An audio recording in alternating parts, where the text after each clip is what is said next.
Bienvenidos, queridos hermanos, a este es su programa de estudios bíblicos del Ministerio de Apologética Siloé. Mi nombre es Fran Morera y con Jorge Garzón en los controles vamos a continuar hoy con el estudio del profeta Daniel. Hoy veremos el capítulo 12 de este gran profeta. Pero como siempre nos ponemos en la presencia del Señor, en el nombre del Padre, del Hijo, del Espíritu Santo. Amén. Y oramos. Padre bueno, tú que derramas tu Espíritu Santo en todos los corazones que lo solicitan, nosotros clamamos a ti hoy que nos des ese don prometido, que venga sobre nosotros, sobre cada uno de los que hacemos este programa y de los que lo escuchan, que renueve nuestra mente, nuestro espíritu con el poder de su santa palabra y así nos ayudes a construir el reino de Dios. Todo esto lo pedimos en nombre de Jesús el Señor. Amén. María, Madre de la Iglesia, ruega por nosotros. Hoy pues seguimos con el capítulo 12 de Daniel. Nos quedan solamente dos capítulos que son los denominados deuterocanónicos, que son en griego y no aparecen en el original. Pero hoy vamos a ver el capítulo 12 y acercándonos al final de este gran profeta. Y comenzamos, por supuesto, con el capítulo 1, en nombre del Padre, del Hijo y del Espíritu Santo. Amén. Versículo 1, y dice así: En aquel tiempo se levantará Miguel, el gran príncipe, que está al frente de los hijos de tu pueblo. Será tiempo de angustia como no lo ha habido desde que existe nación alguna hasta aquel tiempo. En aquel tiempo será salvado tu pueblo, todos los que se encuentran inscritos en el libro. En aquel tiempo. Esto no significa que lo que está descrito aquí en Daniel 12:1 va a ocurrir inmediatamente después de estos eventos, como vimos Daniel 11:36 y el 45, sino quiere decir que va a ocurrir en la misma era, en el mismo periodo de la humanidad, de ese entorno, de esa época. Y nos vuelve a mencionar que se levantará Miguel, el arcángel Miguel, el gran arcángel Miguel. Está siempre asociado con la batalla espiritual. Eso lo vimos en Daniel 10:13, vimos en Daniel 10:21, lo vamos a ver en Judas 1:9 y va a aparecer en Apocalipsis 12:7. Donde quiera que hay batalla espiritual, ahí está este gran arcángel que el Papa León XIII nos insistió enormemente que todos los días la iglesia hiciera la oración que él compuso.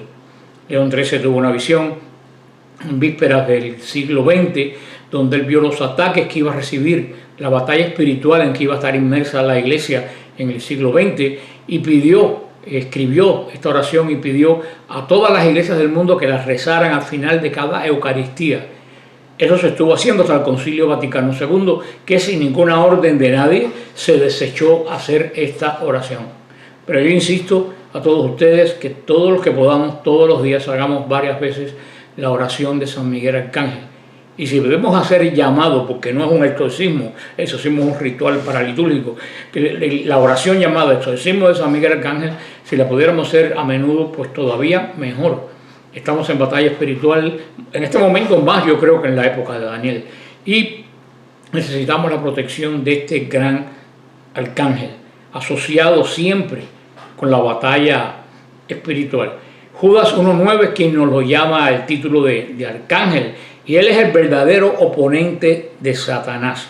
Tenemos que tener en claro, Satanás no es opuesto a Jesús. Satanás no es nadie frente a Jesús. Satanás es el opuesto a Satanás, fielmente, es San Miguel Arcángel, que es un arcángel exactamente igual que Lucifer, que el Señor lo reprenda. El Señor no se rebaja a batallar con estos espíritus. Quien batalla con el enemigo de la iglesia, con el enemigo de la fe, con el enemigo de los creyentes, es San Miguel Arcángel, el que se lanza a la batalla con el gran grito: ¿quién es como Dios? Porque recuérdense que el enemigo quería ser como Dios y sentarse en el lugar de Dios. Por eso San Miguel los reta y le grita: ¿quién es como Dios? Que venga el que piensa que es como Dios. Además de su rol como guerrero espiritual, San Miguel Arcángel mantiene un trabajo especial: proteger al pueblo de Dios. En el Antiguo Testamento, proteger a Israel.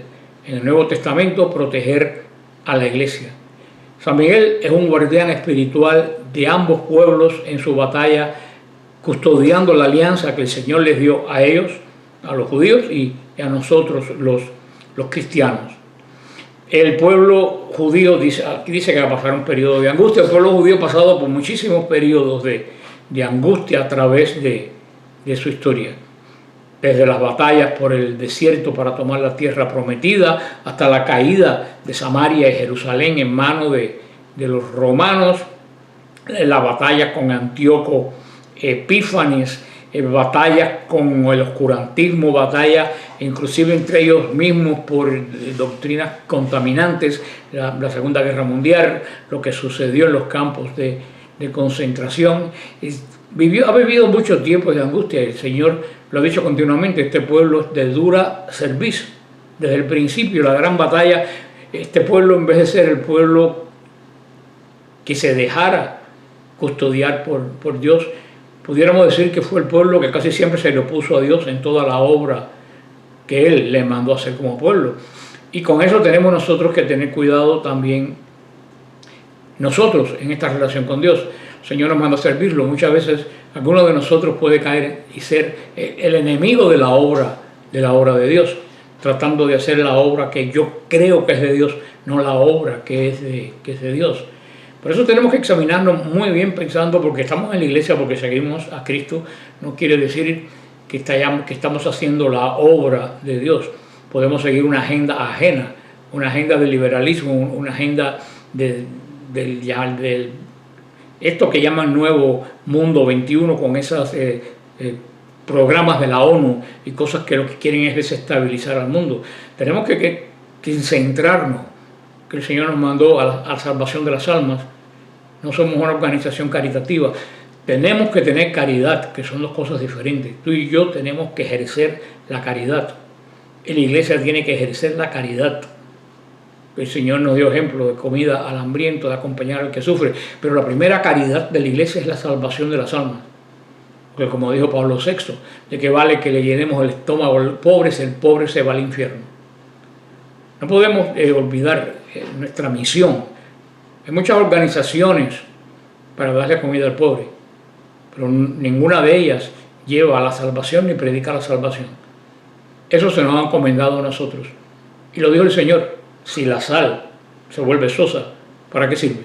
Si no es para botarla al camino, porque no está cumpliendo su misión. Y tenemos que nosotros tener esto bien en mente. Y tenemos el ejemplo de Israel, para no caer en ser como Israel, nosotros el batallador en contra de la obra de Dios. Tenemos que saber pedir al Espíritu Santo por la prioridad de cada cosa en la misión de la iglesia, sobre todo nosotros que estamos involucrados en esta construcción del reino de Dios, comparado con esa masa tremenda de católicos que ni les va ni les viene, por el motivo que sea. No vamos a entrar en juicio. Pero aquí habla de una gran angustia que ha sufrido el pueblo de Dios a través de la historia, que la iglesia ha sufrido. La iglesia también ha sufrido enormemente. Solamente tenemos que ver el siglo anterior, más de 20 millones de muertos de la iglesia, mártires, muertos por su fe. Y actualmente siguen los mártires de la fe, la persecución contra la iglesia en muchos lugares. Y no solo la muerte física, sino como se nos trata todos los días de matar con el martirio de la burla, de la difamación, del sarcasmo, que es también, lo dijo Benedicto, una especie de martirio el que sufre la iglesia.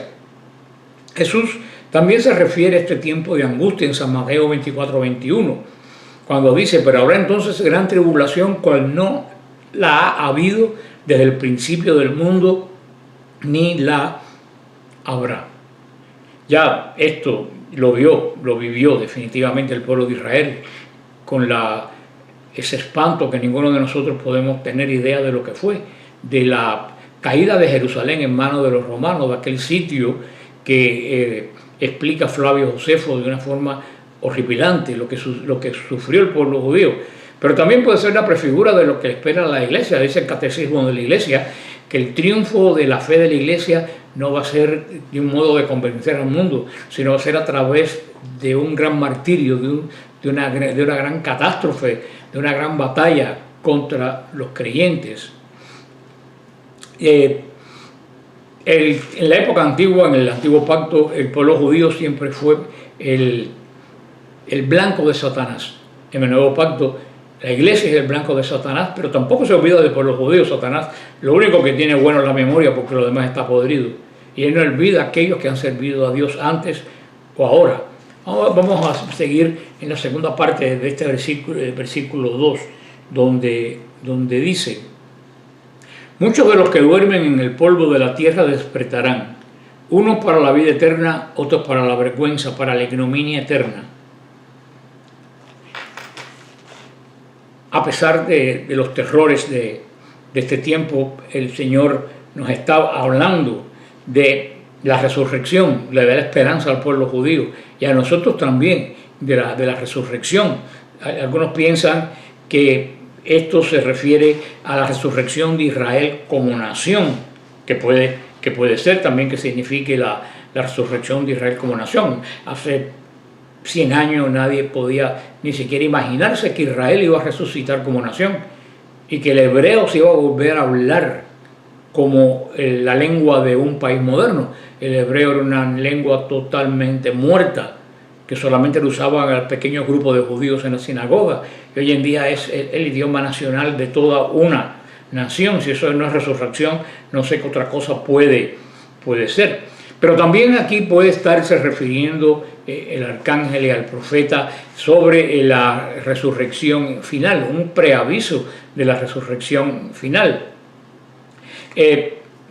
La Biblia, la palabra de Dios, claramente enseña dos resurrecciones, y eso es lo que tenemos que tener claro. La primera resurrección es cuando nosotros nos bautizamos. Esa es la primera resurrección. La primera resurrección es el bautismo, porque tú vienes al modo muerto en el espíritu, vivo en la carne, muerto en el espíritu. En el bautismo el Espíritu Santo te revive cuando te infunde la gracia y te hace hijo de Dios y criatura nueva. Esa es el primer nacimiento, esa es la primera resurrección de un cuerpo que nació muerto para Dios. La segunda resurrección, no tenemos ninguna duda, va a ser la definitiva cuando venga el Señor. No como piensan los protestantes, que va a haber una resurrección primero de los buenos y otra resurrección. Eso es ciencia ficción. No hay nada que indique eso en las escrituras. Sigue aquí diciendo el profeta, nos habla de esta aniquilación total después del castigo. Esto quiere decir la derrota total del mal. El mal ha sido vencido, pero no ha sido derrotado.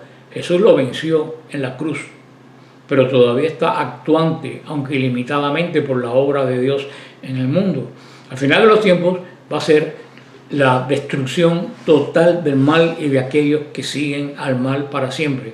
El mal no tendrá cabida en la humanidad. Será como el día sexto de la creación, o el quinto de la creación, antes que el ser que era un arcángel, virar al revés el orden de Dios. Tenemos que tener bien claro esta destrucción. No hay ninguna posibilidad para los malvados que sobrevivan a esta destrucción, ni a los malvados de antes, de hace siglos, ni a los malvados de ahora. Por eso tenemos que darle gracias a Dios que tú y yo estamos en el bando de los vencedores.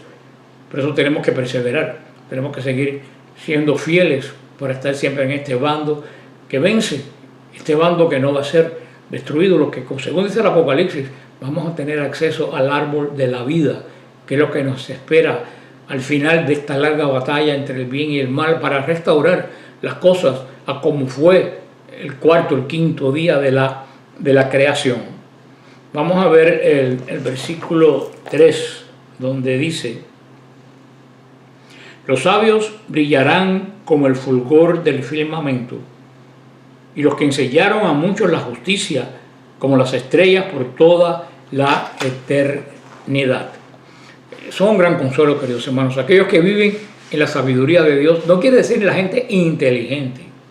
Hay personas que son inteligentes y no son sabios, son necios. Vaya, si los conozco yo, posiblemente los conozcas también tú. Aquí está hablando de la sabiduría. Aquel que vive en la sabiduría de Dios, que es decir, yo no sé, Él sabe, dice que va a resplandecer para siempre. A pesar de toda la calamidad, de todas las dificultades que vienen sobre el pueblo de Israel, que vienen sobre la iglesia, el Señor tiene bien claro en su mente quiénes son los que van a resplandecer. Y dice que quiénes son aquellos que enseñan la justicia a la multitud. Todos vamos a brillar en el reino de Dios, pero dice que aquellos que enseñan la justicia van a resplandecer entre todas las personas que estén brillando en ese momento. Eso se aplica tanto al antiguo pacto como al nuevo pacto. Por eso es nuestro deber enseñar, no solo lo que yo hago aquí en el internet, sino a todos ustedes, cada cual a su nivel. Tú puedes enseñar a tus allegados, a tu familia. Si el Señor no te dio el ministerio este de enseñar, no quiere decir que tú estás exento de no enseñar. La evangelización es una orden para todos nosotros.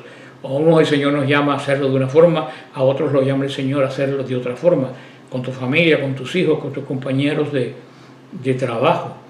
Aquí vemos que está conveniente, querido hermano, enseñar, evangelizar. Es una garantía de que vas a brillar en la eternidad, que es donde vamos a pasar el tiempo, porque este tiempo que vivimos se pasa, y créame que se pasa muy rápido.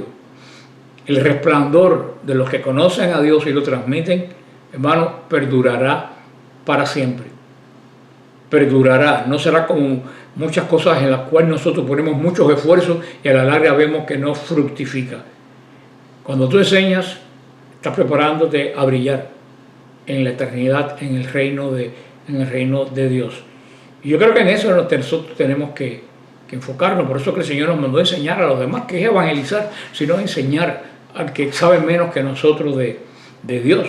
Y por eso te animo también a preparar tu eternidad. No solo con lo que haces, no solo con tu fidelidad a Dios, sino también en estos momentos de tanta confusión, porque quiero decirte una cosa: si van a brillar aquellos que enseñen la justicia de Dios, aquellos que malformen al pueblo de Dios, aquellos que engañen con falsas doctrinas al pueblo de Dios, fuera de la iglesia y dentro de la iglesia, que también los hay y son los peores, esos, queridos hermanos, se perderán para siempre en la tiniebla. Ya están en tinieblas hoy en día, pero las tinieblas van a ser eternas para ese tipo de personas. Vamos a ver el versículo 4 y dice así: Tú, Daniel, guarda estas palabras y sella el libro hasta el tiempo del fin. Muchos los repasarán y aumentarán el conocimiento. El cerrar las palabras implica que las palabras deberían de mantenerse salvo, tenía aparte hasta el tiempo que fueran necesarias. Sellar el libro tiene doble sentido. Un sentido es de autentificar el mensaje. Otro sentido es de preservar el mensaje. La profecía de Daniel ciertamente fue algo de un valor tremendo en la época en que se escribió, pero va a tener una eficacia hasta el día del fin, cuando va a tener una gran importancia. Primero, como una realidad para el pueblo de Israel. Ahora como un precedente para nosotros, para el nuevo pueblo de Dios. Dice Daniel, describe una característica del tiempo del fin de Israel, y por lo tanto el tiempo del fin de Israel puede ser, como le dije, precedencia del tiempo de nosotros. Dice que muchos van a tomar esta predicción como si estuviera cumpliendo en un gran ajetreo, de aquí para allá, en una explosión tremenda de información que te va a desinformar, información por aquí, información por allá, que muchas veces información es desinformación. Por eso tenemos que estar muy atentos, sobre todo con esto de la inteligencia artificial, que es muy peligroso, porque pueden poner a una persona como yo, como cualquiera de ustedes, diciendo algo que no es lo que está diciendo.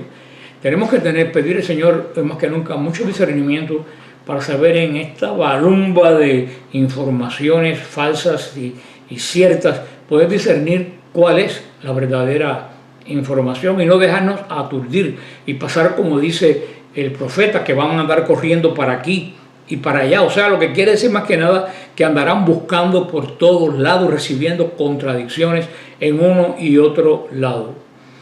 El Señor a través de Daniel nos ha revelado lo suficiente para que este libro en verdad deba y pudo haber sido sellado. A ellos le dice una gran cosa que a nosotros también nos lo dice. Un líder mundial en ese momento que se opone totalmente a Dios. En ese momento Antíoco Epífanes. En nosotros, el anticristo. Una religión que domina el mundo basado en la abominación de la desolación, que mete en el lugar de Dios lo que no es Dios. ¿Puede ser la nueva era? No sabemos qué puede ser. Hasta este momento parece que la nueva era es la que va liderando de eso, porque la nueva era, aunque todavía no se ha extendido, quiere decir que no importa en lo que tú creas, tú cabes en esa religión. Puedes mezclar a Mahoma con Buda y a Buda con Jesús y Jesús con Moisés, lo que tú quieras. Una gran guerra espiritual, es una gran guerra precedida por un tiempo de gran angustia.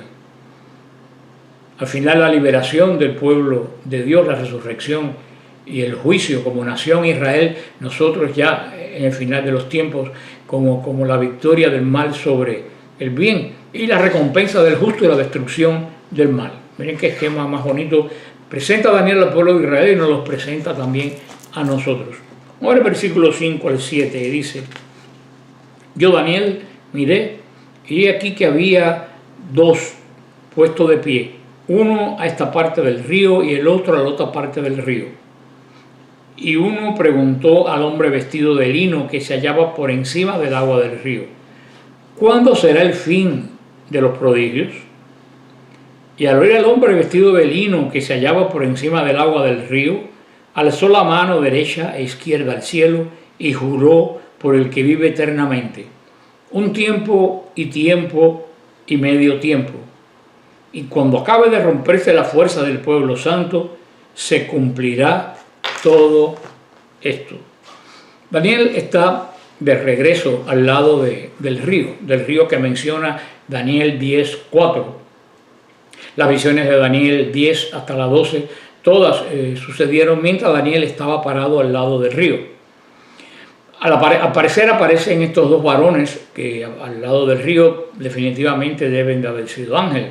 Un ángel le pregunta a otro, no para beneficio del ángel, porque evidentemente lo debe saber, sino para el beneficio de Daniel y para nuestro beneficio. Y el ángel contesta con un juramento solemne. Un ángel anunció que el tiempo de la tribulación duraría 3 años y medio, tiempo y la mitad de un tiempo, 3 años y medio. La predicción estaba sobre todo enfatizado por un juramento solemne y por el milagro que acompañaba las palabras de que estaban sobre las aguas del río. O sea, el ángel caminó sobre las aguas cuando el ángel habló con el otro. Tiempos y la mitad de un tiempo. Este periodo de 3 años y medio está bien conocido en otros pasajes de la Biblia. Pudiéramos aplicarlo, y para mí es lo que tiene más sentido, podemos aplicarlo al tiempo del sitio de Jerusalén, tanto de la batalla que dio el pueblo de Israel contra Antíoco Epífanes, como el final del mundo, pero el final del mundo judío, el asedio y la destrucción y la esclavitud de Israel. El pueblo de Israel va a parecer que estará aplastado completamente al final de este tiempo. Pero al final, según dice esta profecía, aparentemente el pueblo de Israel va a resucitar, que es lo que nosotros estamos viendo en estos momentos. Vamos a ver el 8. Dice así: yo oí sin entender y pregunté, mi Señor, ¿qué será lo último de esto?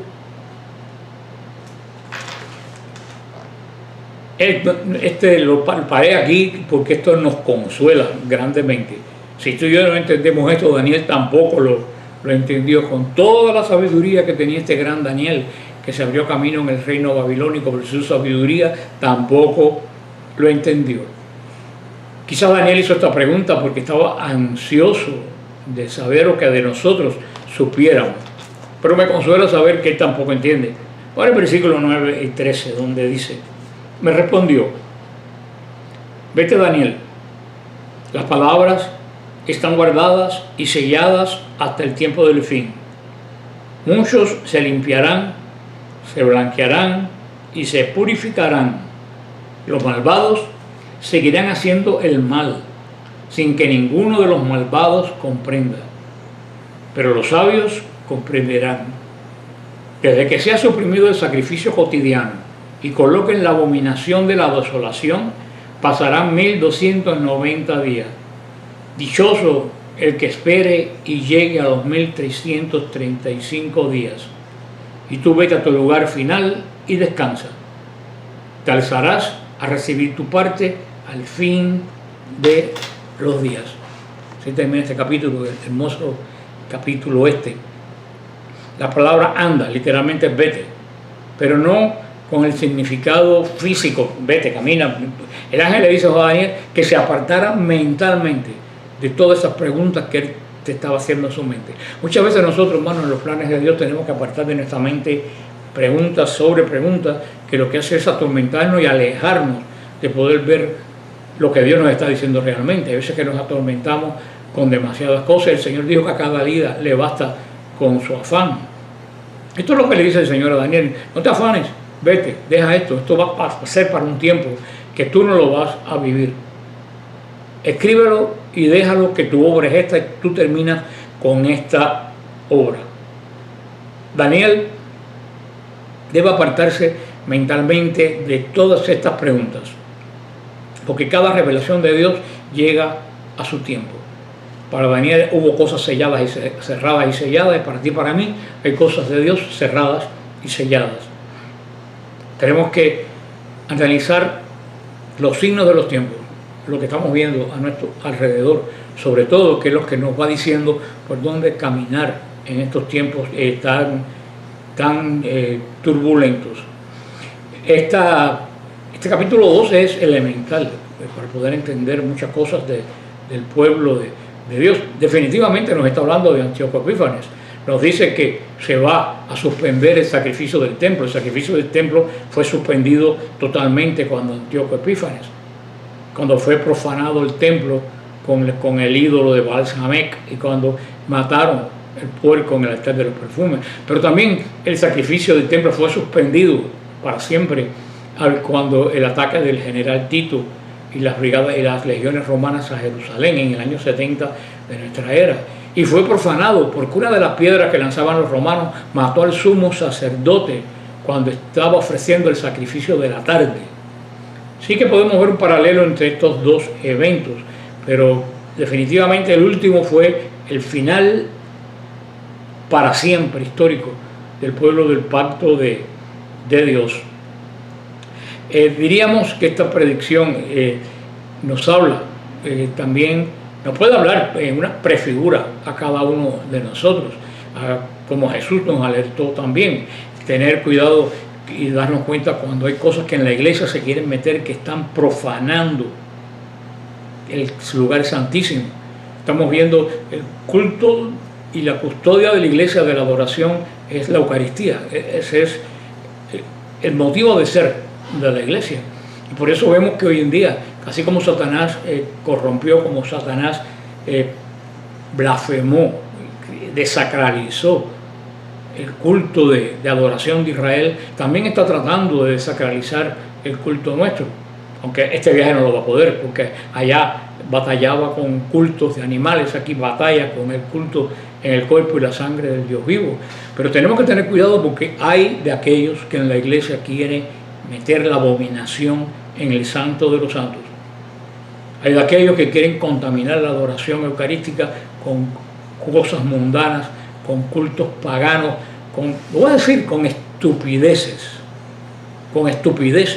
pensando que el pueblo de Dios es un pueblo de imbéciles, que para venir a misa tienen que ponerle payasos y cosas extrañas.